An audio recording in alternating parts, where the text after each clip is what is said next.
Hi, my name is John McKenna. I'm a Carson City Supervisor, Ward 3, and Carson City really is your city. Today is September 5th, 2014. It's a nice warm day, end of summer, probably in the high 80s outside. Really a good day to be outside, a good weekend. Yesterday on 9/4, the Board of Supervisors met, and we did a lot of things in a very short period of time. We gave the sheriff, we approved a sheriff's grant, or a grant that the sheriff's department applied for youth programs. With the fire department, we agreed to an agreement with the Red Cross for disaster services. With the courts and Department of Alternative Sentencing, we approved to provide liability protection for the bailiffs. Those are the court employees. When they do work for Carson City Executive Department, which is different than the courts in your branch of governments. And so we provided them liability protection. On trails, we acquired a piece of land to the south of Highway 50 by Lampa Lane there, going down across Lampa's fields.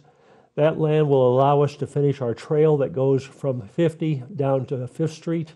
And then from 5th Street, you'll be able to walk on the linear trail back over towards the Governor's Field in that area. So it's just another piece of our trails network here in Carson City. It's a very nice trail. If you haven't walked the linear trail from Governor's Field to basically the sewer plant, you should do it. It's a very nice walk. Also a good bike ride.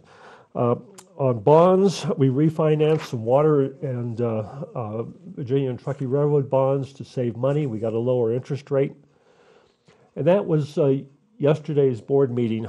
We also had a meeting of the Board of Health and the Board of Supervisors on August 28th. And that was in between the last filming of It's Your City and now. At that meeting, we discussed victim services for sexual assault here in Carson City, including the hospital.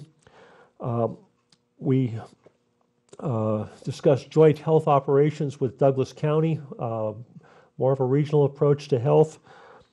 We discussed bike and pedestrian safety and how Carson City is improving its bike and pedestrian safety. The sheriff ran a sting across Carson Street and handed out a lot of tickets for people that didn't stop for pedestrians. Be careful out there when you're crossing the streets, but also if you're driving, be careful of pedestrians. We don't need to lose any more than we've lost already this year. Health Department emergency operational plan was discussed. That'll be what happens if there's either a health emergency or if there's a civil emergency and the health department has to get involved. They're a very integral part of our emergency response here in Carson City and also in the regional response. On the same day, August 28th, we then met as the Board of Supervisors. Mark Kruger of the DA's office presented Subaru. Subaru is a therapy dog. I've known Subaru since he was a small puppy. He is a great dog, and what Subaru does, what the DA is having Subaru do, is he calms victims of traumatized victims, basically. Could be, the trauma could come from anywhere, but generally it's sexual assault, or in the case of children, it's violence against the child.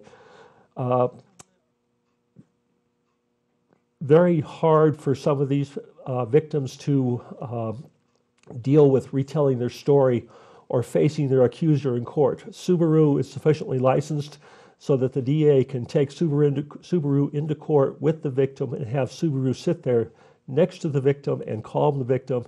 It's a great service as part of the district attorney's victim services operation, and makes Carson City a much better place to live, even if you have to go to court. We also sold bonds for the MAC, the Multi-Purpose Athletic Center over by the Boys and Girls Club. Construction on that should start hopefully sometime next year. There's lots of other things going on in Carson City, but by the time this hits the airwaves, most of them will be finished. However, there are things like next week we have the RTC. At the RTC, we are going to discuss funding, where your street money goes. There's been some information that's less than accurate in the newspaper about that, so we'll bring that up. The other thing that's going to happen with funding for streets, I think in the next 2 years we'll have to start thinking about what to do, because in 2017 the freeway will be finished, and when that happens we have to start paying $7.2 million to NDOT for the freeway, and NDOT has to start paying us because of Carson Street and the changes that have to be made to it and use like that. So funding for streets is going to become more and more of an important topic. Right now, we're just trying to make sure we meet our requirements for fixing the streets.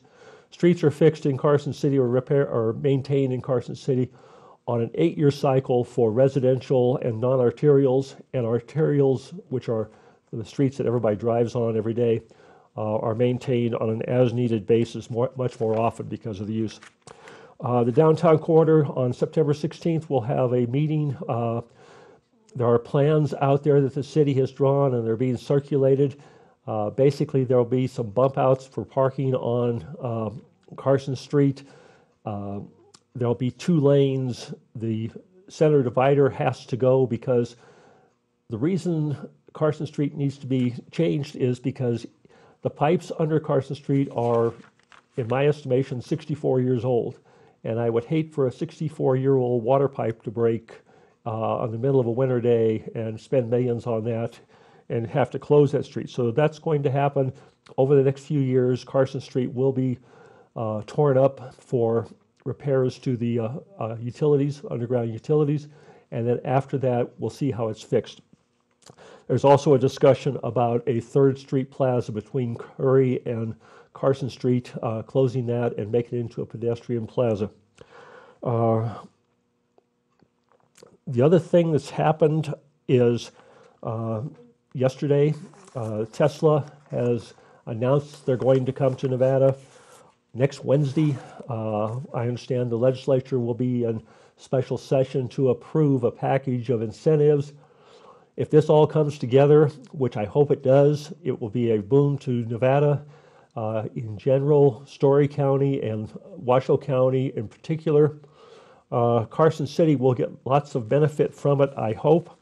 We'll have to make sure that WNC gets the appropriate amount of ability to train employees, because 6,000 employees is going to drain the employee base here in Carson City. So it's change, it's good change, but it's going to take a lot of work on everyone's part when it happens. The other thing that's happened is we are contracting out animal services to the Humane Society of Nevada. We had first reading of the ordinance yesterday. The second reading will be on the 18th of September, and we will negotiate or discuss the contract with Humane Society of Nevada then. That's when we're going to get into the bells and whistles of what exactly is the Humane Society taking over, how they're going to operate, how they're going to operate within Carson City.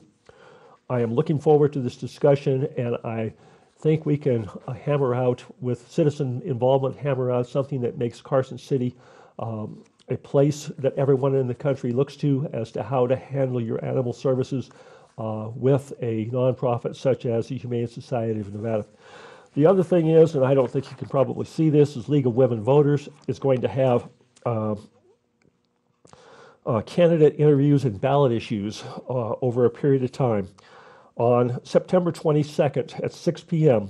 in the Sierra Room of the Community Center, there'll be question 1, appellate court, question 2, mining tax, and question 3, the margins tax. On September 25th, it'll be the supervisors and the school trustees. On Monday, September 29th, it will be ballot issue 1, District Attorney's Office, Senate District 16, and Assembly 40. On September 30th, there'll be Lieutenant Governor discussions, Attorney General discussions, and Secretary of State discussions. That's not the only candidate forums. There are several planned in October, and then early voting, I understand, starts October 18th, and then we'll move into the holiday season. The other thing that I have attended, last week was the Parks and Rec meeting. I'm a commissioner on the Parks and Recreation Commission, and basically there we heard a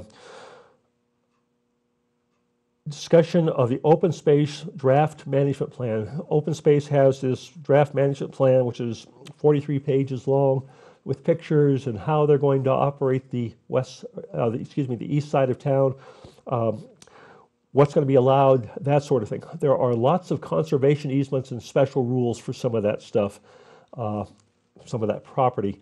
For example, on Prison Hill. Prison Hill has places where you can operate off-road vehicles.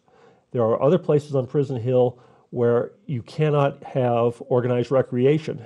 It has to be complete wilderness. These are all mandated by the Public Lands Act and BLM, and so it's going to be interesting on how that's managed.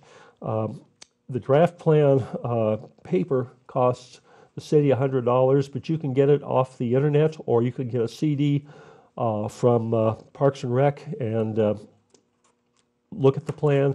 I would suggest that everyone do it because we're going to have to live with this plan for quite a while, and we invested in this open space. We here in Carson City have invested in this open space, and I think we need to get involved in its management.